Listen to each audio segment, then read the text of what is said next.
राष्ट्रीय महिला आयोगाच्या अध्यक्षपदी संभाजीनगरच्या विजया रहाटकर यांची नियुक्ती झाली आहे। खरं तर गेली कित्येक वर्ष भाजपसाठी त्या काम करत आहेत। भाजपच्या ज्येष्ठ नेते आहेत। पश्चिम बंगाल, राजस्थानमधून त्यांनी प्रभारी म्हणून काम केलं आहे आणि यशस्वी कारकीर्द त्यांची आहे आणि त्याच कार्याचा बहुमान आज केंद्र सरकारनं केलं आणि त्यांची राष्ट्रीय अध्यक्ष महिला आयोग म्हणून निवड झाली आहे। खरं तर घरी त्या आल्या, ही सगळी निवड झाल्यावर पहिल्यांदा, आणि त्यांच्या कुटुंबियांनी आणि खास करून पतींनी त्यांचं अशा पद्धतीनं स्वागत केलं आहे।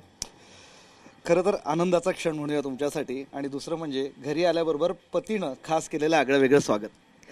नाही, मला हे स्वागत बघून खरं सांगते मला खूप आनंद झाला।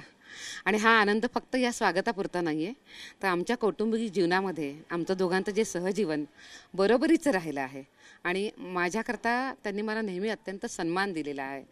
ते ठाई ठाई मला नेहमी मी अनुभवलं आहे, आज मी ते पुन्हा अनुभवलं आहे आणि मला छान वाटते। याआधी अनेक वेळा अशी चर्चा होती की विजया रहाटकरांना डावललेलं आहे, राज्यसभा असू देत, लोकसभेची निवडणूक असू देत, त्यावेळेस तुम्ही इच्छुक होत्या। ते सगळं झाल्यानंतर आता खऱ्या अर्थानं पक्षानं तुमचा मान ठेवला असं म्हणूयात। बघा, मी असं म्हणेल की तुम्ही कधीच माझ्याकडनं कधी आवाज ऐकला नसेल। आपल्याला जेव्हा आपण राजकीय क्षेत्रामध्ये काम करतो तेव्हा अनेक संधी मिळाव्या असं आपल्याला वाटतं आणि ते स्वाभाविक पण आहे। त्या भारतीय जनता पार्टीमध्ये त्या वेळोवेळी मिळतात। माझा BJPवर फार विश्वास आहे।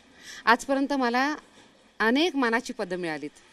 ही कोणतीच पदं मी कधी मागितलेली नव्हती, मला पार्टीनं स्वतः येऊन दिलेली आहे। त्यामुळे स्वतः पार्टी याचा विचार करते आणि पद देते, मला त्याचा खूप आनंद आहे। मी एकच म्हणेन की कोणताही उशीर नाही किंवा हेच पद का नाही तेच पद का या म्हणण्याला काही अर्थ नाही। मी आज माझ्या या राष्ट्रीय महिला आयोगाच्या अध्यक्षपदाकडे मी फार वेगळ्या नजरेने बघते। मला स्वतःला असं वाटतं आहे की मला तर सन्मान मिळालाच आहे, पण या पदाला मोठी गरिमा आहे, मोठा एक चांगला इतिहास पण आहे आणि ह्या पदाला केंद्रीय मंत्रिपदाचा याला दर्जा आहे। मला असं वाटतं की फक्त माझंच नव्हे तर महाराष्ट्रातल्या लोकांचा आणि संभाजीनगरच्या लोकांचा सन्मान हे केंद्रीय मंत्रिपद देऊन पार्टीनं केलेला आहे, आपल्या पंतप्रधानांनी केला आहे, याचा मला खूप आनंद आहे। आपण व्यक्तिगत विचार करतो पण त्यासोबतच आपल्या प्रदेशाचा आणि शहराचा पण विचार होतो आहे, याचा आनंद आहे। पद मोठं आहे, आव्हानही मोठं आहे, दोन मोठी आव्हानं आहे।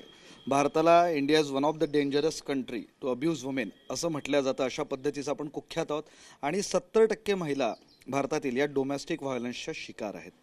हे सुद्धा तुमच्यासमोर एक मोठं आव्हान असणार आहे। नक्कीच हे आव्हान नक्कीच माझ्या पुढे असणार आहे। मला स्वतःला असं वाटतं की आज जी स्थिती आहे, अनेक ठिकाणी महिलांवर खूप अत्याचार होत आहेत, जे फार वाईट पण आहे, संताप आणणारं पण आहे। पण त्यासोबतच आपण हे पण लक्षात ठेवलं पाहिजे की हाच आपला देश आहे की ज्या देशानं महिलांचा नेहमी सन्मान केला आहे। वेळेनुसार बदलत गेलात, महिलांवर अत्याचार झाले, पण मुळामध्ये आपल्याकडची जी कल्चर आहे हे अत्याचारी नाही आहे। आपल्याकडचं कल्चर हे नेहमी महिलांच्या सन्मानाचं आहे। त्या दिशेनं पुन्हा आपल्याकडच्या व्यवस्थेला, लोकांना आपण नेलं पाहिजे असं मला वाटतं आणि त्याकरता प्रयत्नसुद्धा खूप करण्याची गरज आहे आणि हे प्रयत्न सामूहिक होण्याची गरज आहे। पण महिला आयोगाची अध्यक्ष म्हणून त्याकरता मी अतिशय प्रयत्न पण करेन आणि अनेक लोकांना, व्यवस्थांना सोबत घेऊन पूर्णपणे जाण्याचा प्रयत्न करेन। महिलांसाठी एक सुरक्षित देश बनवायचा एक संकल्प म्हणूया आपण या दिवशी। नक्की हा संकल्प आपण नक्की म्हणू शकतो आणि मी आपल्याला एकच सांगते की महिलांचा सन्मान आणि सुरक्षा या दोन्ही गोष्टींकरता आपलं प्राधान्य कायम असलं पाहिजे, कारण आपल्या कुटुंबाचा, आपल्या परिवाराचा कणाच मुळी महिला आहे। या महिलेला हे मिळालं पाहिजे आणि मला हे पण सांगावं असं वाटतं की आपण जेव्हा 2047चा विचार करतो त्यावेळेला फक्त आपल्या आर्थिक प्रगतीचा नाही विचार करत आहे। आर्थिक प्रगती तर करायचीच आहे, पण त्यासोबत देशामध्ये जे महिलांच्याकरता उत्तम सन्मानाचं आणि सुरक्षितसुद्धा वातावरण करायचं आहे, त्याकरता प्रयत्न केले पाहिजे आणि ते मी 100% नक्की करेन, पण आणि सगळ्यांना सोबत घेऊन करेन। या होत्या विजया रहाटकर।